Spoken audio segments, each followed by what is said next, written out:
Hey and welcome back.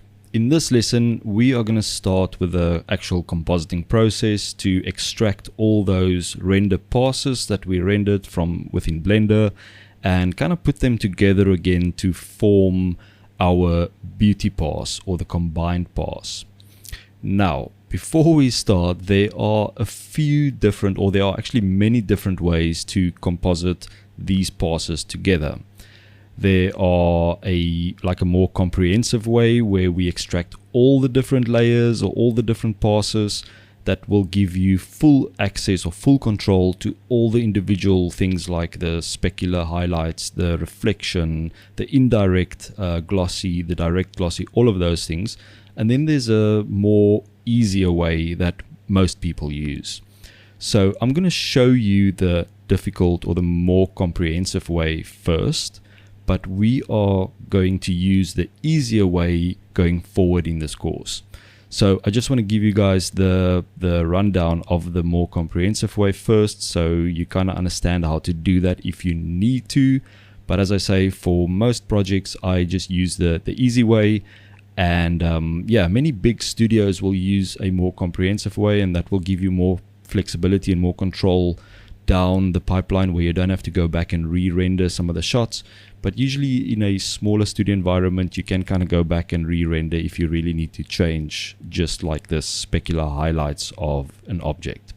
So let's jump into the more comprehensive way. So first of all, let's rename our comp. So you can see it's currently called just footage clip 1. So I'm going to rename this to comprehensive comping. Okay, so as I say, this is the more kind of difficult, more in-depth way to do things. So we're going to take our EXR render and we're going to drag it on top of our footage in the comp, and immediately you're going to see just a black screen.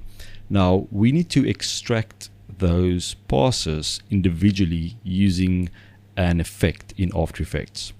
Now you can go to your effects here at the top and you can find all the effects that to extract these layers under this 3D channel drop down box here. So the one that we're going to use is called Extractor, and then later on we'll also use the Cryptomatte effect from here, but for now we're going to use the Extractor.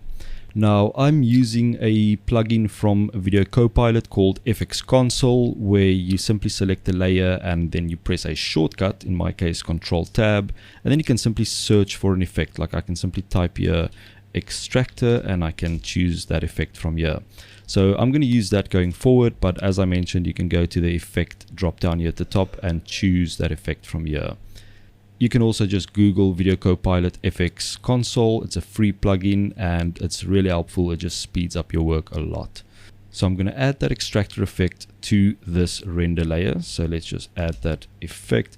And now we will see we get these drop downs: layers, red, green, blue, and then also the alpha channel. Now, if you click this layers drop down, you will see all the render passes that we exported. Things like ambient occlusion, your combined pass, all the different diffuse passes, the glossy passes, the mist, all of these, the shadow catchers, and the transmission as well. So we're going to try and kind of rebuild the combined pass, because we already have the combined pass, but we're going to use these other layers or other render passes to rebuild that pass, and that will give us access to all those different lighting render passes basically. So first we're going to start with the diffuse color. So you'll see it says DIFF color, COL, and that's going to be our first layer that we are going to extract from this render. And then here where it says mode, this is where you've got all your modes like multiply, add, screen, etc. We're going to change this one to multiply. All right. And then you already see something happening. We can kind of see some of the objects, but they very, very dark, and some of them are just black, and that's all normal for now. So at this moment, this render pass does not have an alpha layer. So you can see it says alpha, which means, or it says copy, and it's just trying to use the alpha layer from this render pass, but there is none. So we need to tell it to get the alpha layer from the combined pass, which is scene combined and then the alpha layer, the .a. So if I select that, then we can see now the rest of our image, and these objects are still looking the same. So that's the diffuse color pass. So let's just rename this and call this DIFFCOL, and make sure to save your project every now and then. Now the order of your layers are also very important, so just something to note as well. Alright, so now that we have our diffuse color pass, we're going to duplicate this layer. So just simply select this layer, press Command D to just duplicate that, or Control D if you're on a PC. And then we're going to select Diffuse Direct from the drop down, and this time we're going to change the mode to Add. Alright, so now you will see things are starting to look a little different. You can see some of the objects are kind of turning black and some of them are turning white. But let's continue and see what we get once we've added all these different render passes. So I'm going to rename this layer to Diffuse Direct, so just DIFFDIR, just to keep track of where everything is in this composition. Alright, next I'm going to duplicate this Diffuse Direct layer, and this time I'm going to choose Diffuse Indirect from the drop down, and then just rename this layer as well, Diffuse IND for Indirect, and this time we're going to leave it on Add as well. Now what we need to do is we need to move the Diffuse Color layer above these two, Diffuse Indirect and Diffuse Direct. Now you'll see we get some color in the scene. So if I zoom in here a bit, you can see the table has got some textures and this electrical box against the wall, as well as these things. They all have color now. Alright, so next we need to add our glossy materials as well. So this time I'm going to duplicate the diffuse color layer. Alright, and for this one we are going to select glossy color from the layers drop down, and we're going to leave it on multiply, but this time we're going to move it down all the way to just above the footage, and let's just rename this to glossy color, something like that. Alright, so as you can see, everything in the scene went black again, and this is because the same thing we did with the diffuse color layer where we used the combined alpha, we need to do the same with this glossy color as well.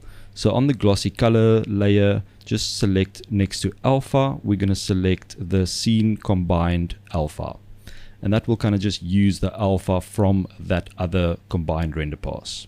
Alright, and next we need to bring in our glossy direct and also the glossy indirect passes.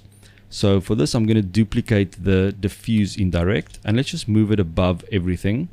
And for this one I'm going to choose the glossy direct for now. Make sure it's on add, and let's just rename this to glossy direct. Alright, and then we're going to duplicate this layer. And for this one, we're going to choose glossy indirect. Also leave this one on add. And let's just rename this. And now we can kind of see that we can basically see all the objects in the scene. So these objects that's got some glossy materials or metallic materials, we can see them now. So we can see all our objects in the scene, which is great. Alright, so next we want to bring in our shadows. So I'm going to duplicate any of these layers and then move it all the way down to just above the footage. And let's just rename this to Shadow Catcher. And for this one, we are going to select the layers. We're going to select Shadow Catcher. And then we're going to change this mode to multiply. And there we have shadows. So now if I just zoom in here, and I toggle this shadow catcher layer on and off, you can see we've got shadows. And these are the shadows from the shadow catcher that we added. So you can see shadows against the walls, shadows against the floor. We've got some nice shadows there against that wall. So yeah, we've got our shadows in. And if we maybe just scrub through a little here, we should be able to see the shadow from our little zombie there as well. So you can see definitely we have some shadows there. Alright, what else can we add? we can still add the ambient occlusion. So I'm going to just duplicate the stop layer, and let's just rename this to AO for ambient occlusion. And from the layers drop down, I'm going to select scene.ao, which is the ambient occlusion. And as you can see, it looks something like this. And we need to change the mode to multiply as well. And then the same again as we did with the other multiply layers, we need to tell it which alpha layer to use. So I'm going to use the scene combined alpha. And now we've got our ambient occlusion in the scene. So now if I zoom in here, you'll be able to see what it does to maybe to this object right here if I toggle it on and off. So it kind of adds that internal shadows. You can also see it on these sandbags really well. Just those shadows between some of these objects. So as I mentioned before, this is the comprehensive way of doing it. So if this seems very complicated and very confusing, don't worry, there's a much easier way to do this if you can kind of go back and re-render if you need to. So don't freak out too much if this seems way too complicated. I just wanted to show you guys how to do it. Alright, so let's quickly discuss why you would want to go this route and not the easier route. Now, this will give you full access or full control over all these different render passes, like your glossy indirect lighting or your glossy direct. So if you have a lot of reflections, you can actually go in here and you can add some effects to that specific layer, like a tint effect to change the color of a reflection maybe, or you can change the opacity of that specific layer to just dial in those, maybe like just your reflections or your indirect lighting.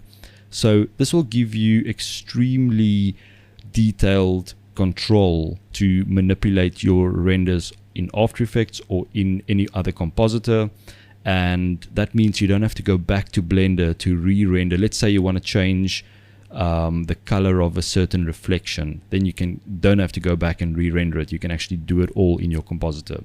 But as I said, this is kind of just to show you that this is the way to kind of rebuild it in the more comprehensive way. In the next lesson, I'm going to show you the easier way that most people probably use, especially if you are working on projects yourself or if you're working for a smaller studio. Then the easier, I would recommend just go with the easier way. But this is just kind of for you to know that you can do it this way if you want that full control. So go ahead and save your project. You can obviously go and play around with these layers and see what you can do if you add some tint effects or maybe switch them off or change the opacity and see what they do. Kind of get familiar with this, but don't try and memorize this if you're not really going to use it like this. So in the next lesson, we're going to look at the easy way, save your project, and I will see you in the next lesson.